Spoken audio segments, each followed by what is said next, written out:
you don't have mirrors on your bike right now, and you want something aesthetically pleasing, I would say these are a go. But if you have mirrors and you rely on the mirrors, probably wouldn't be what I would go with. I'm gonna ride with them for a little bit to see if I can keep adjusting them to the perfect position.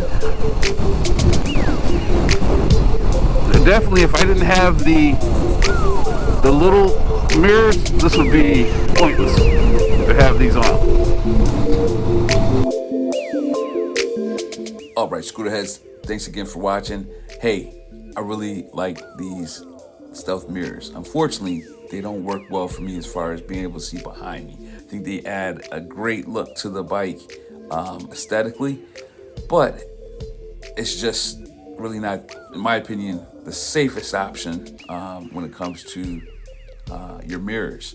I know for me, it's important that I see behind me. There may be some other solutions I'm thinking about, maybe putting some bar ends on here, but out of the box, the way they are, even with the blind spot, you can't see enough for me to call these safe. So I can't recommend them if you are looking for safety with your mirrors. But if you're just looking for a visual enhancement to the bike, by all means, I think this is a great look. All right, peace.